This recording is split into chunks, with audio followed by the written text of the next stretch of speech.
เชิญมายินยนเวลา4 โมงถึง5 โมง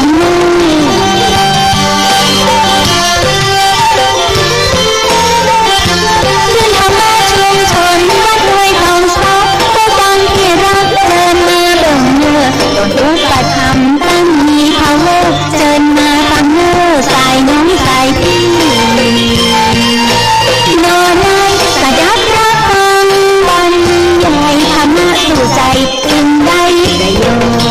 เชิญฟังสะดับรับฟังบรรยายธรรมะสู่ใจจากพระอาจารย์เป็น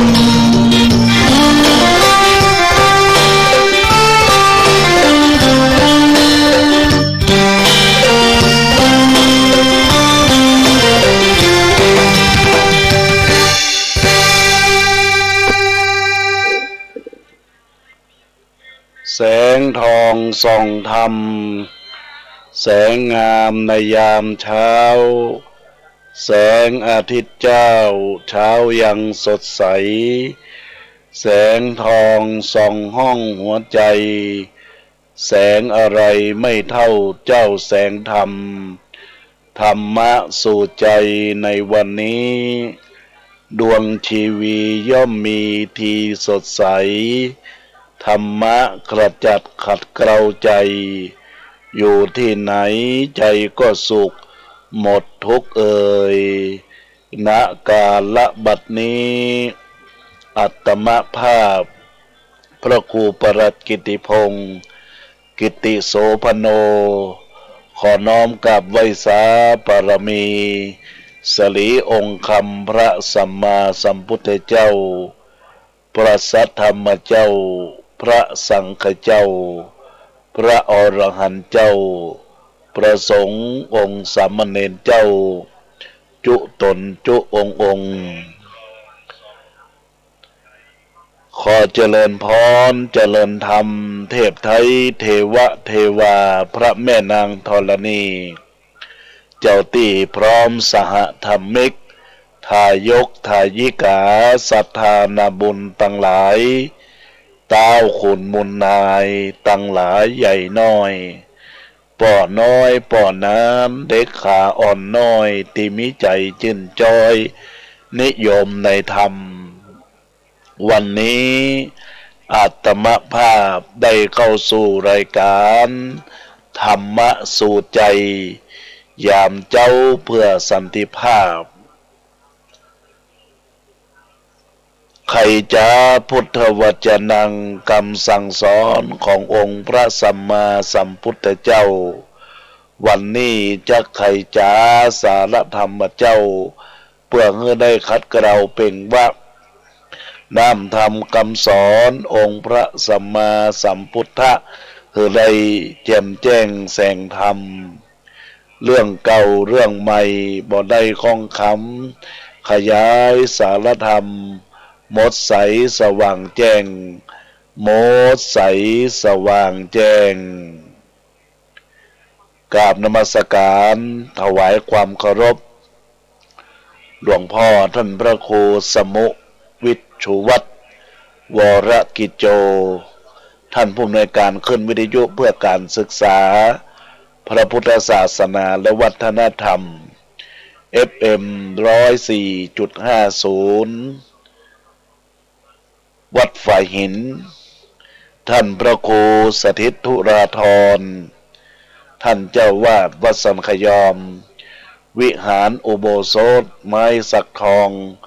ทรงล้านนาตำบลสันทรายน้อยอำเภอสันทรายจังหวัดเชียงใหม่ประสงค์เทรานุเทระครูบาอาจารย์จุตนจุองค์จุรูปเจริญพรเจริญธรรมธรรมสวัสดีกับบรรดาญาติโยมสาธุชนพุทธบริษัทต่างหลายอย่ากล้าจนเกินงามมันจะผ่านให้พังพลาดอย่ากล้าจนเกินตัวจะเลยเขตขอบของตนอย่ากล้า อย่างโง่จะพาตัวให้สิบหายอย่ากล้าในทางร้ายจะนำภัยมาสู่ตนอย่ากล้า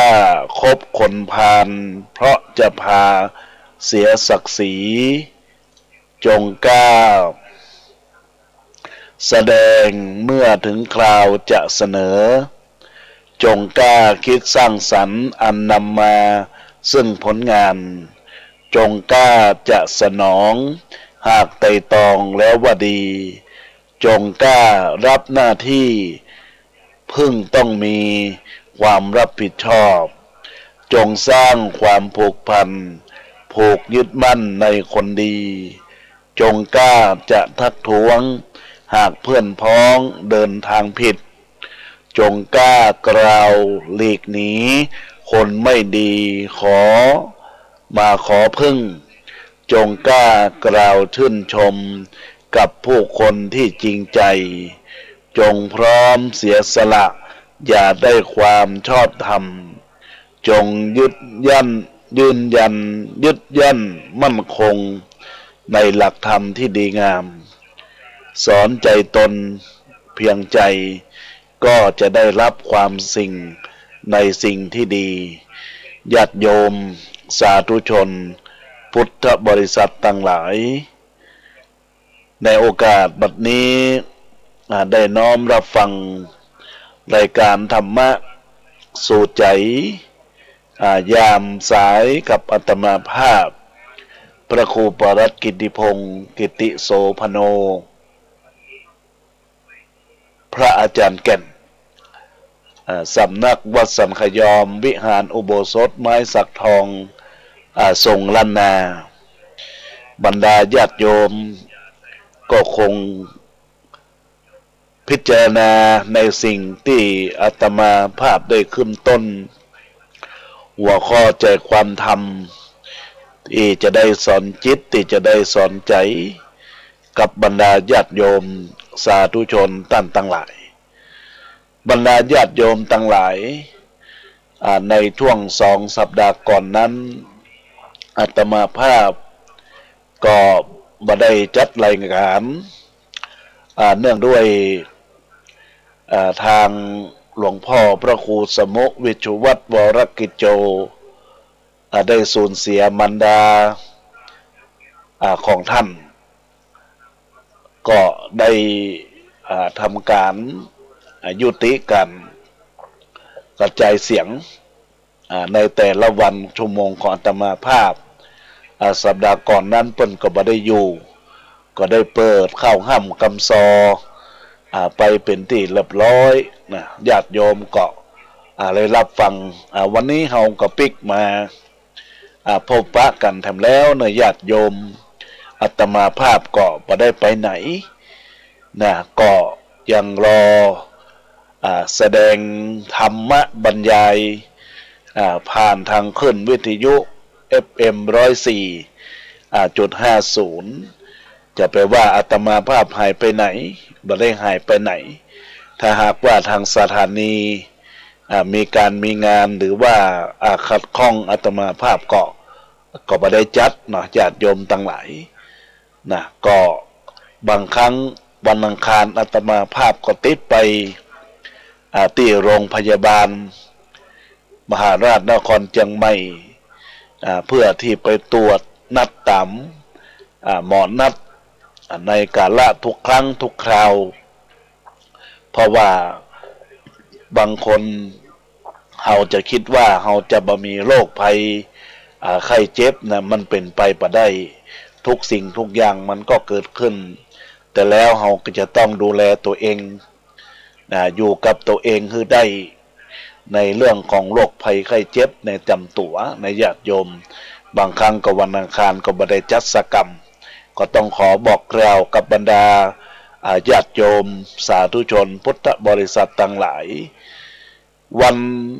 บำเพ็ญกุศลศพของมารดาของหลวงพ่อพระครูสมุวิชุวัตรวรกิจโจท่านผู้อำนวยการขึ้นวิทยุ FM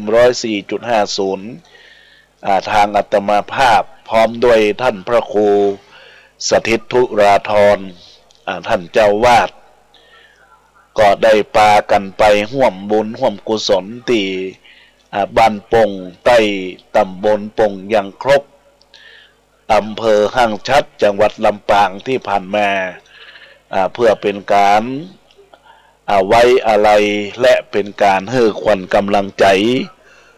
ต่อหลวงพ่อพระครูสมุวิจุวัฒน์วรกิจโจ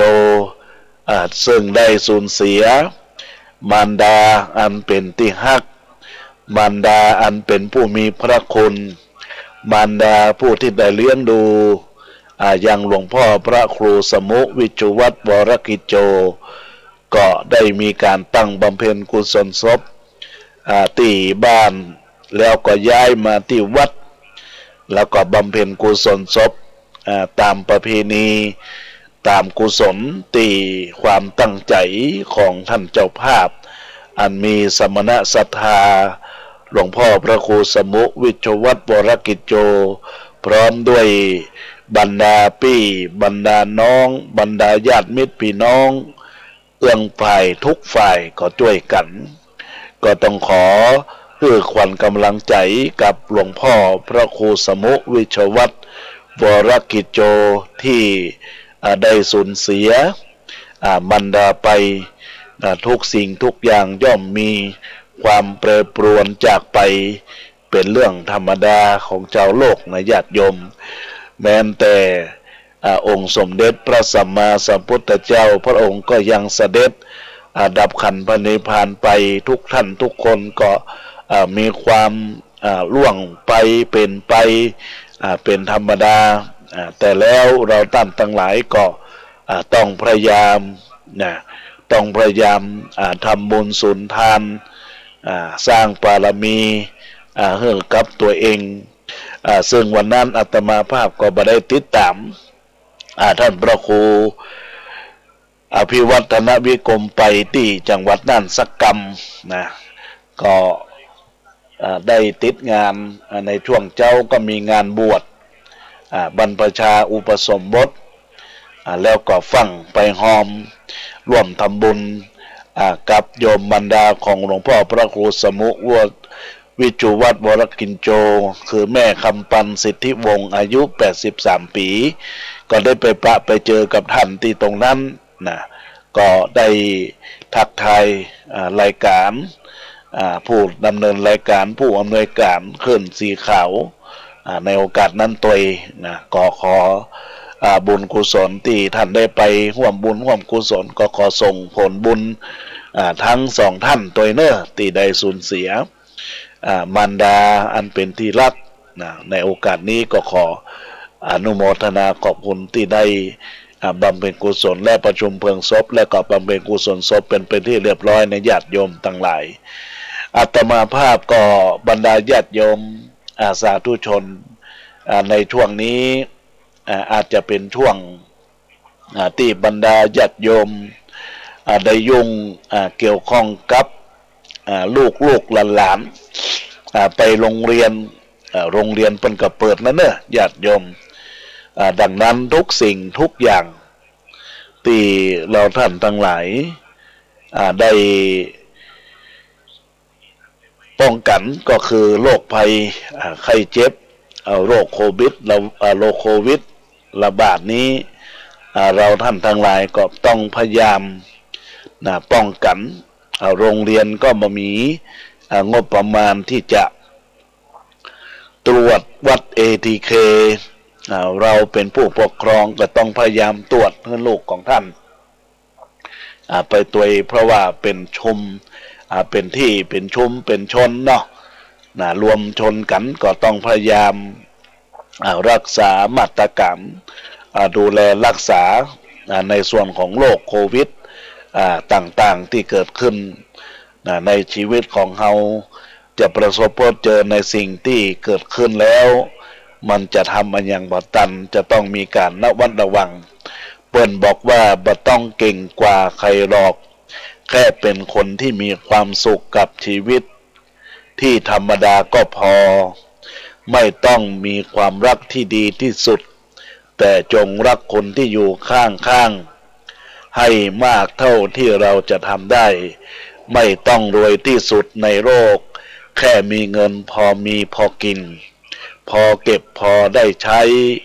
ไม่ต้องมีรถแรงๆเพื่อให้คนอิจฉาหรอกแค่มีจุดหมายที่อยากไปและไปใช้ชีวิตกับมันก็พอไม่ต้องสนคำพูดของใครแค่รู้ว่ามันดีกับเราก็ทำไม่ให้คนอื่นได้เดือดร้อนชีวิตมันไม่ต้องมีอะไรมากหรอกแค่ทำสิ่งที่มี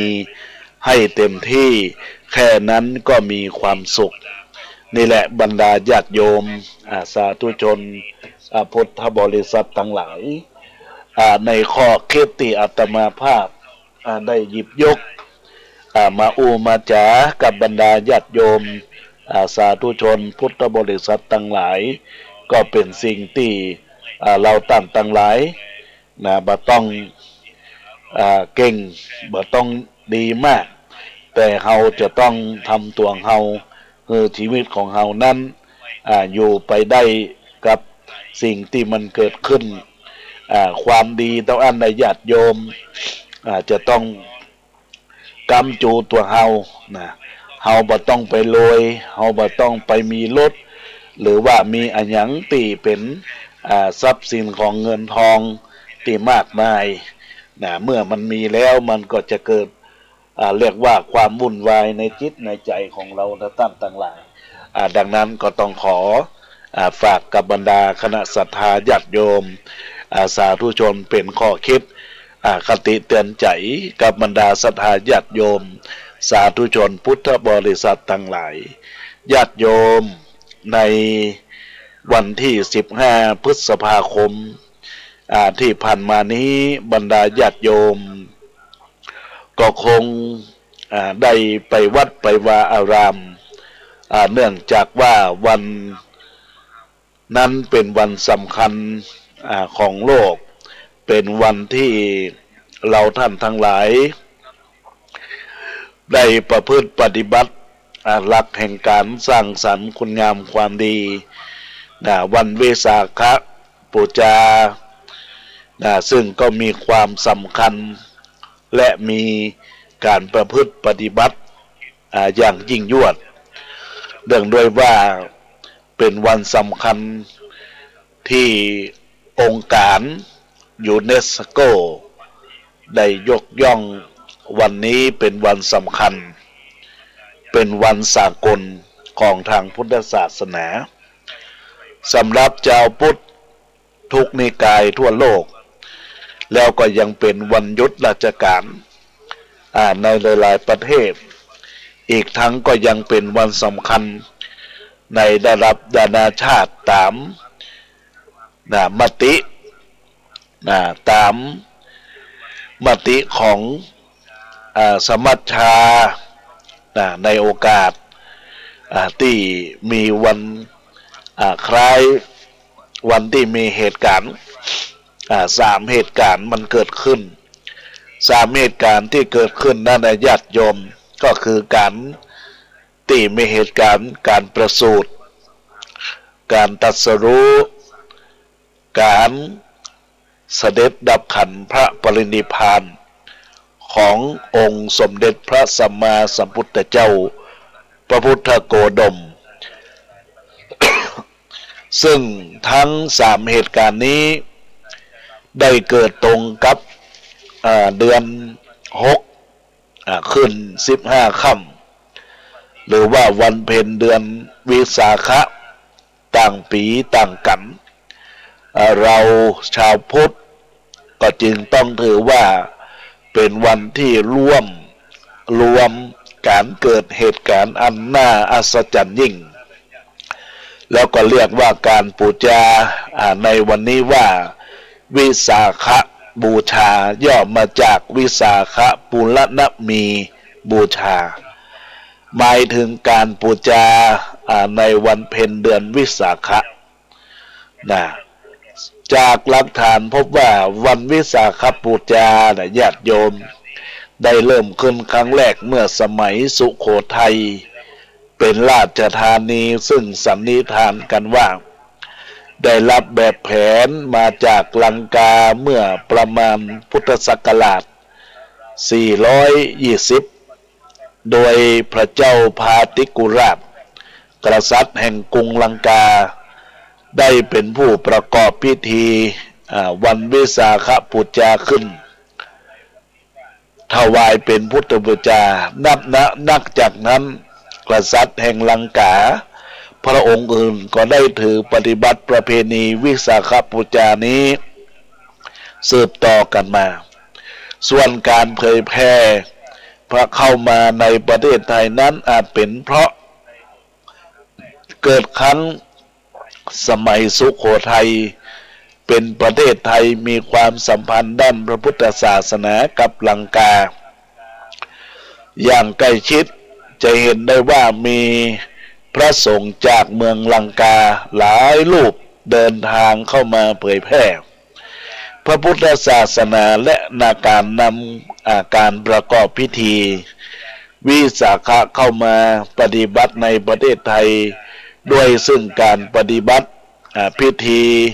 ของวันวิสาขบูชานั้นนะญาติโยมในสมัยสุโขทัยนั้นได้มีการบันทึกเอาไว้ในหนังสือนางนพมาศ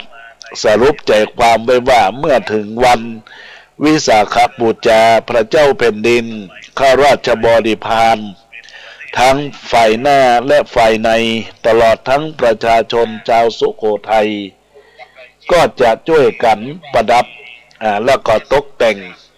ยังพระนครด้วยดอกไม้พร้อมกันจุดโคมประทีปไฟให้ดูสว่างสวัยไปทั่วนครเป็นเวลา3 วัน 3 คืนเพื่อเป็นการบูชาพระรัตนตรัยขณะที่พระมหากษัตริย์และพระบรมวงศานุวงศ์ก็ทรงศีลและทรงบำเพ็ญพระราชกุศลต่างๆครั้งตกเวลาเย็นก็เสด็จพระราชดำเนินพร้อมด้วยพระบรมวงศานุวงศ์และนางสนองพระโอษฐ์ตลอดจนข้าราชการทั้งฝ่ายหน้าและฝ่ายในไปในยังพระอารามหลวงเพื่อทรงเวียนเทียนรอบพระประธานส่วนชาวสุโขทัยก็จะมีหลักการรักษาศีลฟังธรรมถวายถวายในส่วนของกาละที่เรียกว่าเป็นส่วนของการทรงเวียนเทียนรอบพระประธานส่วนชาวสุโขทัยก็จะมีการรักษาศีลฟังธรรมถวายสังฆทานเรียกว่าถวายสลักกภัตอาหารบิณฑบาตแด่พระภิกษุสามเณรบริจาคแก่คนยากจนทำบุญไถ่ชีวิตต่อมาภายหลังจากสมัยสุโขทัย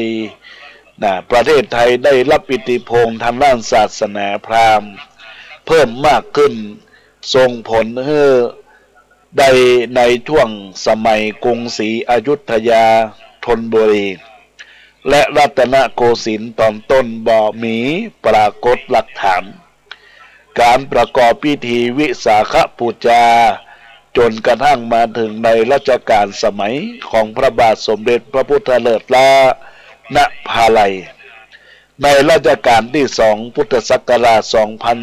2360 พระองค์ก็ทรงมีพระราชดำริที่จะฟื้นฟูพิธีวิสาขบูชาขึ้นมาใหม่โดยสมเด็จพระสังฆราชมีสำนักวัดราชบูรณะถวายพระพรให้ทรงทำขึ้นครั้งแรกในวันขึ้น14 ค่ำ 15 ค่ำแล้วก็เป็นวันแรม1 ค่ำเดือน 6ในญาติโยม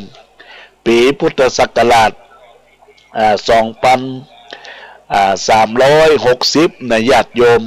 ก็โดยก็ได้จัดตามแบบอย่างประเพณีเดิมทุกประการเพื่อให้ประชาชนได้บำรุงทำบุญได้บำรุง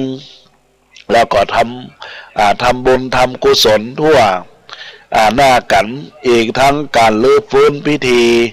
วิสาขะขึ้นมาในครานี้ก็ถือว่าเป็นแบบอย่าง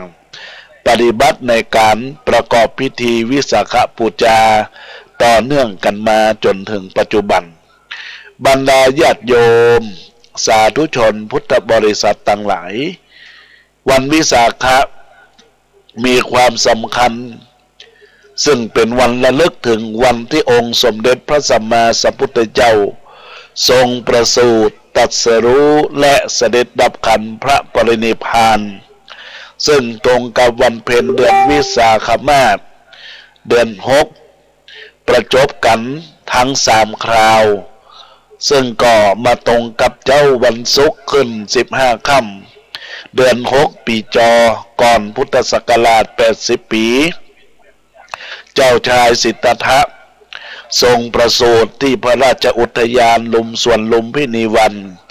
ซึ่งก็ตั้งอยู่ระหว่างกรุงกบิลพัสกับกรุงเทวตหะ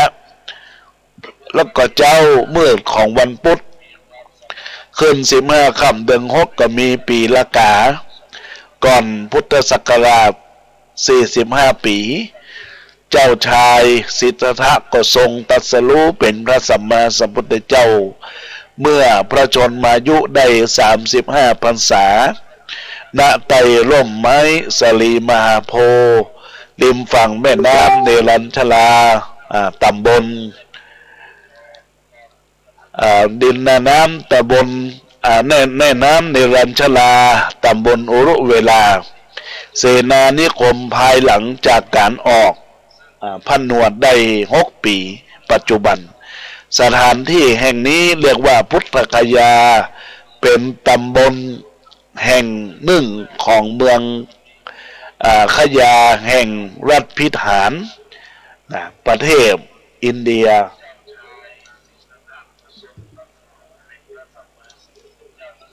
ภายหลังจากการตรัสรู้ในญาติโยมองค์สมเด็จพระสัมมาสัมพุทธเจ้าก็ทรงออกประกาศพระธรรมวินัย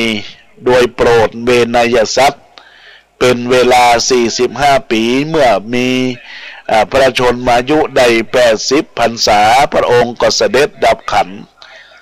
ปรินิพพานเมื่อวันอังคารขึ้น15ค่ำเดือน6ปีมาเสงณสารวโนทยานของมัลละกษัตริย์เมืองกุสินาราแคว้นมัลละปัจจุบันอยู่ในเมืองกุสินาคละรัฐอุตรประเทศอินเดียเนื่องจากเหตุการณ์สำคัญทั้ง3เหตุการณ์ญาติโยมเกิดขึ้นตรงกันในวันเดือน6ชาวพุทธก็จึงเลือกการบูชาในวันนี้ว่าวันวิสาขบูชา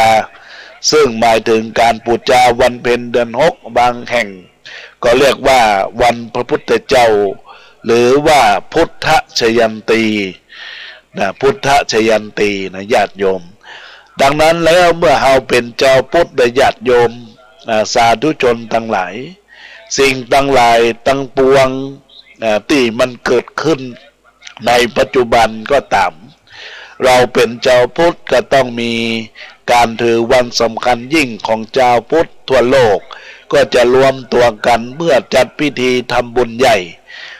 จัดกิจกรรมต่างๆเพื่อเป็นการบำเพ็ญกุศลระลึกถึงพระพุทธเจ้าโดยในฐานะที่วันวิสาขบูชาได้รับการยกย่องเป็นวันสำคัญของโลก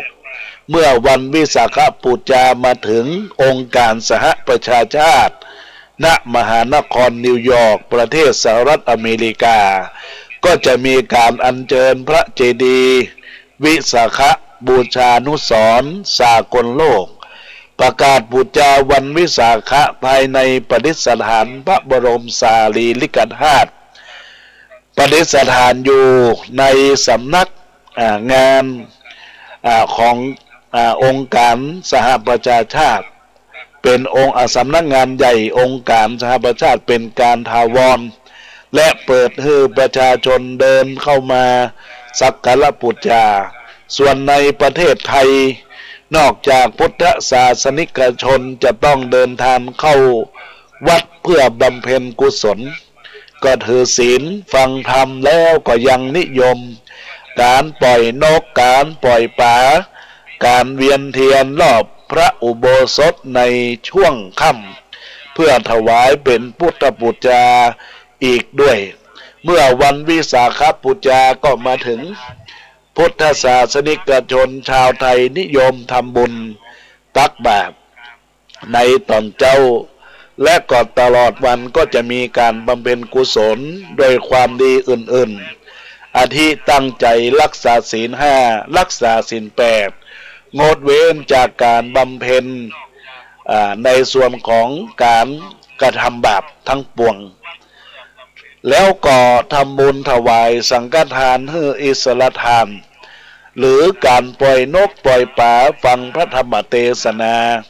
รวมถึงเดินทางไปเวียนเทียนรอบพระอุโบสถตั้งแต่ช่วงเย็นก็เป็นสิ่งที่เราจะต้องปฏิบัติเป็นจำนวนมากก่อนที่จะเริ่มการ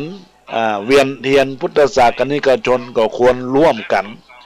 กล่าวบทสวดมนต์และกล่าวคำบูชาในวันวิสาขบูชาซึ่งโดยปกติตามวัดต่างๆก็จะมีการจัดให้มีการทำวัดสวดมนต์ก่อนที่จะเริ่มเวียนเทียนส่วนใหญ่ก็นิยมปฏิบัติพิธีการเวียนเทียนกันเป็นทางการมีพระสงฆ์เป็นผู้นำเวียนเทียนในเวลาประมาณ20 นาที20 นาฬิกาหรือ2 ทุ่มโดยบทสวดมนต์ที่พระสงฆ์นิยมก็สวดเริ่มการเวียนเทียนเป็นภาษาบาลีแปลกันกตามก็คือญาติโยมทั้งหลายก็แปลกันด้วยในสิ่งที่เกิดขึ้นนะญาติโยมว่าเป็นสิ่งที่กล่าวถึงบทพุทธคุณธรรมคุณและสังฆคุณเป็นสิ่งสำคัญในตนตัวของเราในญาติโยมแล้วก็สิ่งสำคัญก็คือเมื่อสวดมนต์แล้วก็มีการเจริญจิตภาวนาในบทสวดมนต์ต่างๆนั้นเป็นการระลึกนึกถึงอย่างคุณงามความดีแห่งองค์สมเด็จพระสัมมาสัมพุทธเจ้า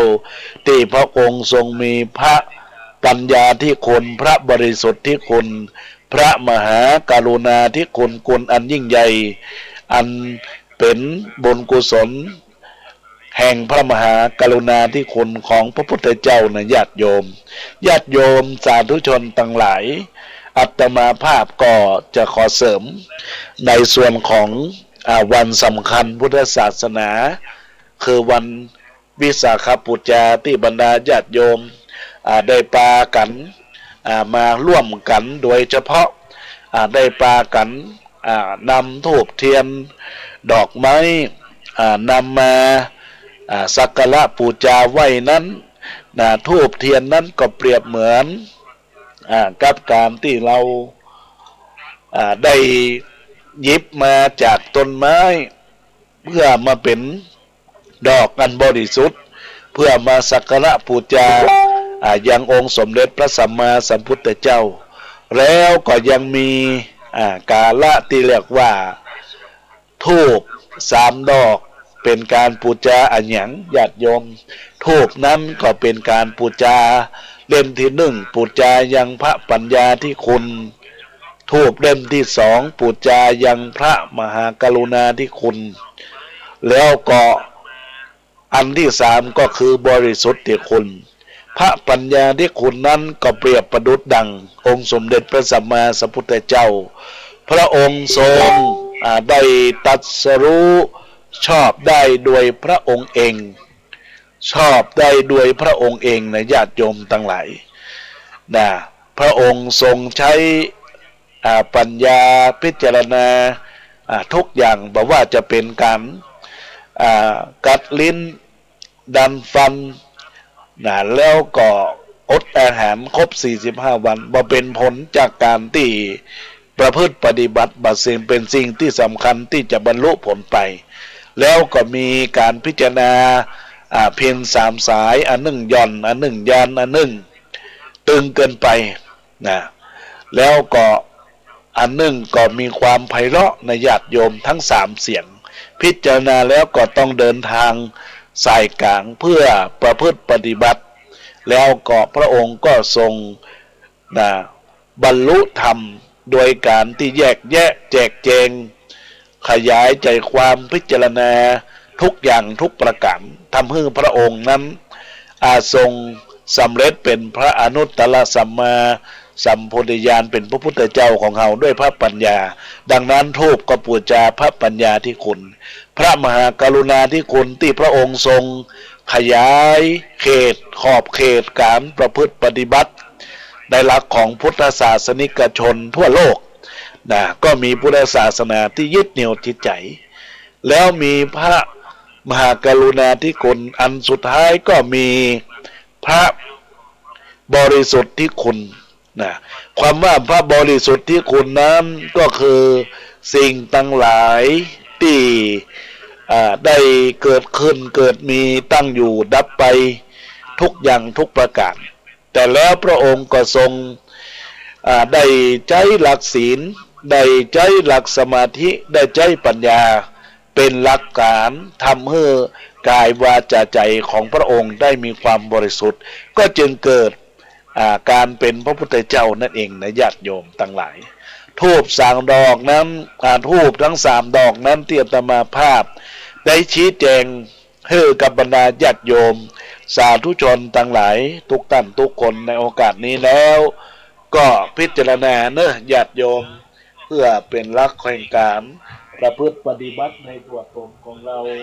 ที่เราท่านทั้งหลายได้บังเกิดมี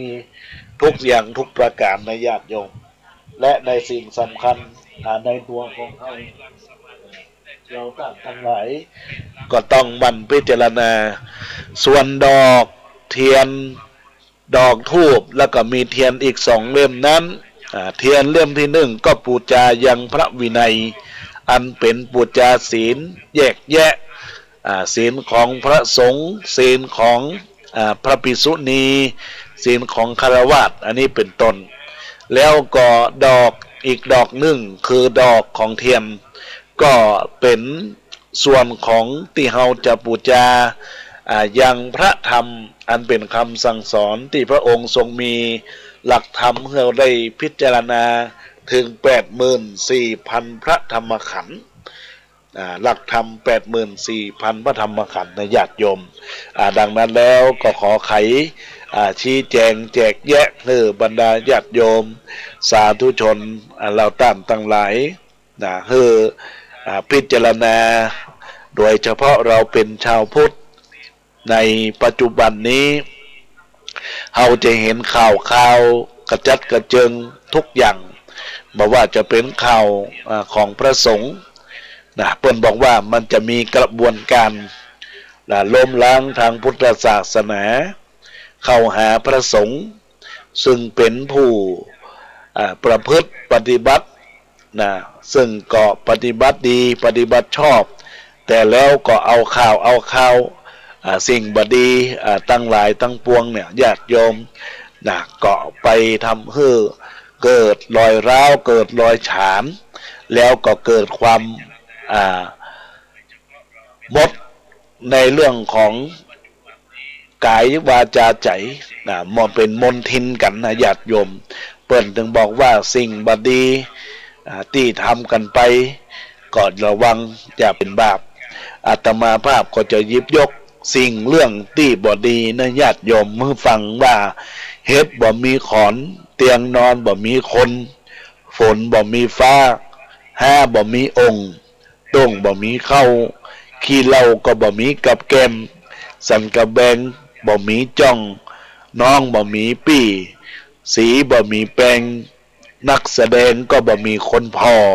หมอบ่มีคนไข้ใบบ่มีคนอู้ครูบ่มีนักเรียน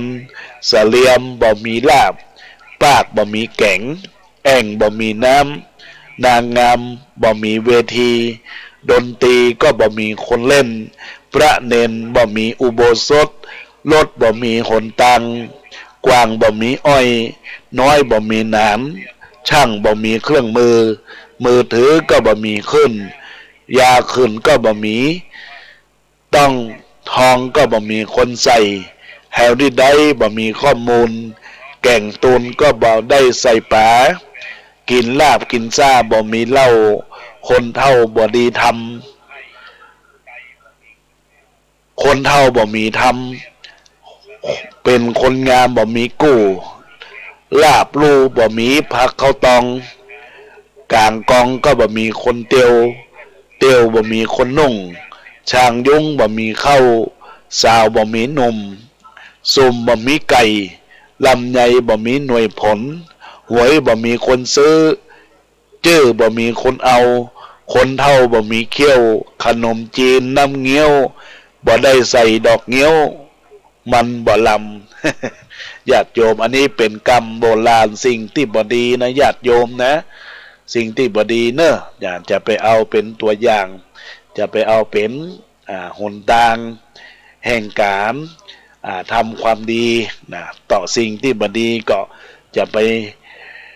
พยายามจะไปทำเพิ่มพยายามมันทะลงความคิดให้กับตัวเฮาญาติโยมนั้นต่างหลาย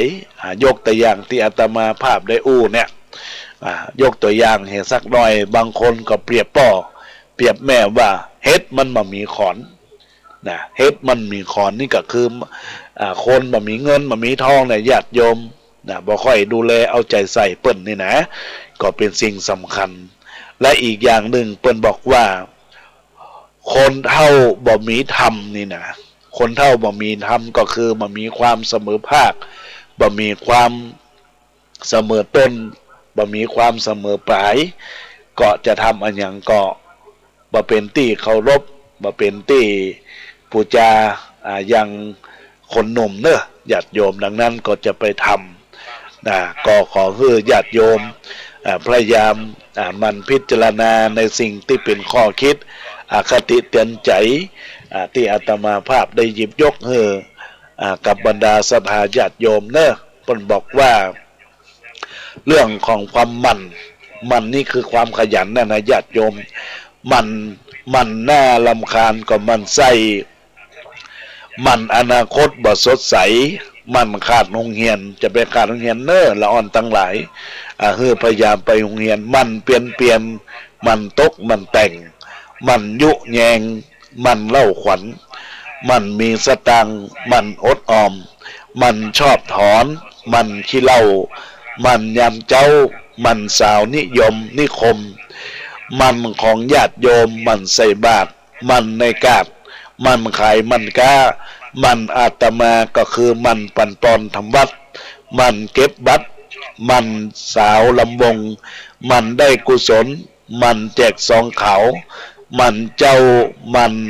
บ่าวสาวก็มันเจ้ามันเย็น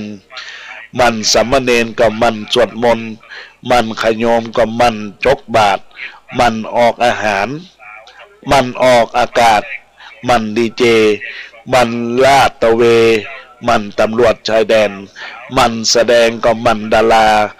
มันรักษามันคุณหมอมันพิธีกรรูปหล่อมันอู้มันจ๋ามันคนเจ้าชู้มันจีบมันเตะมันทีบมันนักมวยมันคนดวงซวยมันโหหะคิก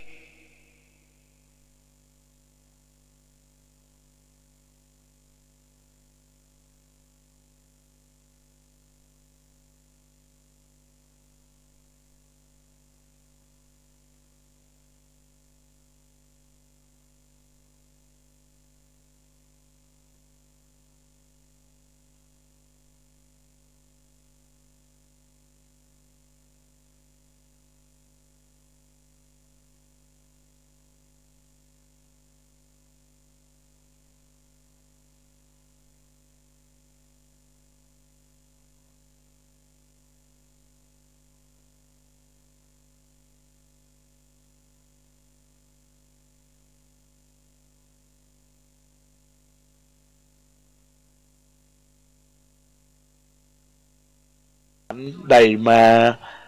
ข้อความในโอกาสนี้ก็จะได้เจริญพรกับ คุณโยมแม่ครูจุลีกันโทเจริญพรกับแม่ธนวันพุทธงามเจริญพรกับแม่มาลีนภิกุลเจริญพรกับแม่จันเพ็ญคำโพธาเจริญพรกับคนลุ่มน้ำบางเจริญพรกับคุณโยมนิกรละอ่อนแปลงเวทีแล้วก็ เจริญพรกับยายนวลเตชะกุงพงกรเจริญพรกับเจ้าของเฟซบุ๊กฟุกฟิกละอ่อนบันไตแล้วก็นมัสการถวายความเคารพกับหลวงพ่อพระครูสถิตธุราธรเก่งกาจได้ทักทายเข้ามาอนุโมทนาขอบคุณกับหลวงพ่อพระครูสถิตธุราธรเก่งกาจเจ้าวาดวัดสันขยอมได้ทักทายเข้ามาในการไลฟ์สดมาเจริญพรกับคุณโยนอ้อยตันเอี่ยมเนอร์ที่ทักทายจากกรุงเทพพระมหานครแล้วก็ญาติโยมที่ได้ทักทายเข้ามาอูจ๋ากับบรรดาสถานญาติโยมเจริญพรกับแม่ยายนวลเตชะกุลพงกรในโอกาสนี้ที่ได้ร่วมเป็นบุญกุศลได้ให้ได้หอมห่วมบุญกุศลในส่วนของการสร้างกำแพงในโอกาสทางวัดสังขยอมได้ร่วมบุญไป300 บาทเจริญพรกับคุณโยมอัมพรกันทมีแล้วก็เจริญพรกับคุณโยมแม่เกษินีชัยเทพในโอกาสบัดนี้ตัวเนอร์เจริญพรกับแม่เกตพงพิกุลได้ทักทายเข้ามาในโอกาสนี้เจริญพรกับคุณโยมแม่ครูไก่สุรพีคำหนอแก้วเจริญพรกับคุณโยมที่ทักทายเข้ามาในกล่องเมสเซนเจอร์ก็คือคุณโยมแม่จันจรัตน์แจ่มกระจ่างทักทายเข้ามาเนอในโอกาสนี้ก็ขออนุโมทนาขอบคุณกับบุรุษศรัทธาญาติโยมสาธุชนพุทธบริษัททั้งหลายตอนนี้มีเวลาทักทายกับอาตมาภาพญาติโยมฟังเคลื่อน104.50ในขณะนี้ก็เจริญพรกับทุกท่านทุกคนเนอที่รับฟังเดี๋ยวนี้ใครอยากจะโทรศัพท์เข้ามาอูจ๋าทักทายเข้ามาในรายการธรรมะก็ขอเจริญพรกับทุกท่านทุกคนในโอกาสนี้เนอที่รับฟังรายการธรรมะก็ต้องขออนุโมทนาขอบคุณกับมุลศรัทธาญาติโยมสาธุชนพุทธบริษัททั้งหลายที่ได้กดไลค์กดแชร์ได้กดยังข้อความผ่านทางการไลฟ์เฟซบุ๊กไลฟ์ก็ดีก็ขอขอบคุณทุกท่านทุกคนอนุโมทนาเป็นอย่างยิ่งก็ขอเจริญพรอนุโมทนาในสิ่งที่เป็นบุญกุศลที่เกิดจากจิตจากใจเพิ่นบอกว่าความคิดความอ่านดุจดังความฝันคิดไปเพ้อไปเป็นวันดุจความฝันนั้นบัดจริงถ้าเป็นจริงจังดังความฝันเช่นพระอาทิตย์ขึ้นกลางวันพระจันทร์นั้นกลางคืนความนึกความคิดสารพัดคิดถึงวาถึงวัดผู้ทรงศีลคิดถึงดนตรีก็พวกศิลปินคิดถึงถิ่นบ้านเกิดกำเนิดเราคิดไปคิดมาวกวุ่นวนน้ำขุ่นย่อมมีป๋ากันใช่ไหมน้ำใสๆใช้ได้กินปลอดภัยแต่น้ำใจแห้งแล้งย่ำแย่แน่เอ่ยดังนั้นแล้วเราจะต้องพัฒนาพยายามเนอะน้ำอกน้ำใจเป็นสิ่งที่สำคัญน้ำคลองยังเป็นเราน้ำใจเป็นว่าในญาติโยมทั้งหลายก็ขอฝากกุศลที่เกิดจากจิตจากใจตอนนี้ญาติโยมท่านใดมีเวลา3 นาทีท่านใดอยากจะโทรศัพท์เข้ามาอุจาเกาะทักทายเข้ามาเนอะที่เบอร์โทรศัพท์09626296409622629694ฟังธรรมะดีย่อมมีสาระฟังแล้วแนะนำไปใช้สุขี ธรรมะสาระอันดีบุรุษสตรีนำไปใช้คงได้ดีสาระธรรมะทั้งเก่าใหม่นำไปใช้สดใสสีน้ำธรรมคำสอนองค์มุนีเป็นของดีตลอดยอดธรรมตอนนี้ญาติโยมท่านใดที่กำลังรับฟังหรือว่าเป็นยังญาติโยมทั้งหลายได้ฟังแล้วย้อนรับฟังในส่วนของการไลฟ์เฟซบุ๊กก็เจริญพรทุกท่านทุกคนได้ทักทายเข้ามาได้เนื้อญาติโยมทั้งหลายหลังรายการก็ได้ที่เบอร์โทรศัพท์0962629694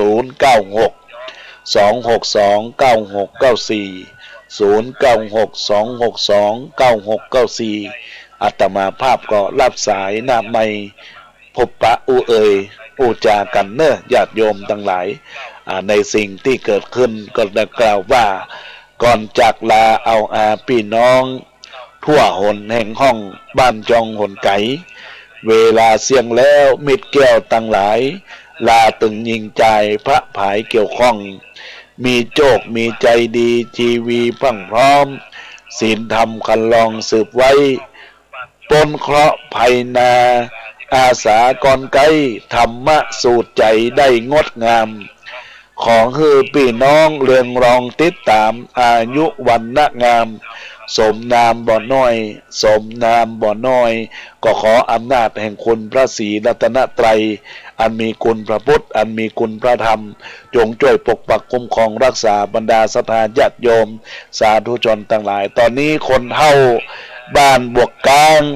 เปิ้นบอกว่าฟังอยู่เนอฟังอยู่เนอคนเฒ่าบ้านบวกกลางอนุโมทนาขอบคุณกับแม่คนเฒ่าบ้านบวกกลางเนอที่กำลังรับฟังทักทาย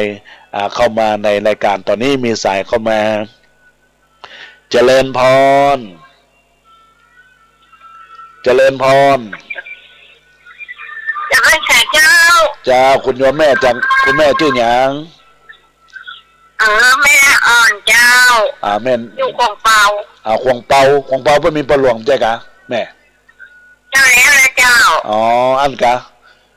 แล้วก่อนเย็นเตงนะกะอันกะมันข้ามวันข้ามม่วนเนาะเจ้าอย่ามาหากันจะได้ไปแอวท่านตัวมันไม่แอวพวกเนาะมันมาได้มันวันนั้นมันตัดกันหมดนะจ้าแม่ละมันตัดกันหมดนะแม่เนอะจ้าอนุโมทนาขอบคุณกับแม่เนอะจ้าว่าใดท่านเนี่ยเข้าใจซึ้งใจดีแต่ละดีกะอนุโมทนาขอบคุณนะแม่เนอะเป็นกำลังใจให้ท่านเนอะจ้าสาธุยินดีกับแม่เนอะมันแล้วจะมันไปโทรไปโดยดีฝนตกแต่เจ้าแม่สร้างหงมงเนี่ยตกอันนี้ก็ตกว่าอย่างนี้มาแค่อันกะอันนี้ก็ตกแต่เจ้าละล่มหน่อยอนุโมทนากับแม่อย่างก็แม่ละอ่อนอยู่หมู่15แม่อยู่ตั้งแต่โรงเรียนมัธยมนี่เหมือนกันแม่นาอ่อนนอแม่นาอ่อนนออนุโมทนาขอบเนออนุโมทนาขอบคุณยินดีนะแม่เนอฟังไปเรื่อยๆนะแม่เนอ9 โมงถึง 10 โมงวันอังคารแล้วก็บ่ายโมงถึงบ่าย 2วันพัด 104.50 แล้วก็คืน96วันพัดวันศุกร์เวลา 3 โมงถึง 4 โมงเนอขอเจริญขึ้นอันนี้ก็จงถอดไม่กะคันอันกะอนุโมทนาขอบคุณนะแม่เนอสาธุยินดีนะแม่เนอสาธุเสียธุก็ขอขอบคุณเนอกับแม่นางอ่อนจากบ้านคงเปาอาตมาภาพก็ขออนุญาตจากรายการไปก็เนอขอเจริญพร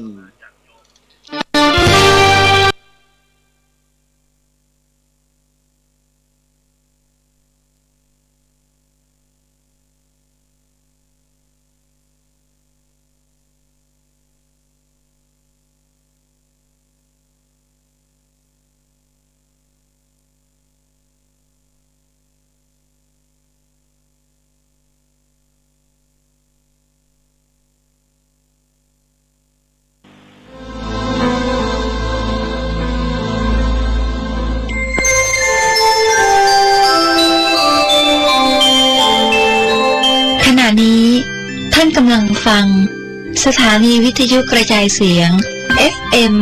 104.5 เมกะเฮิรตซ์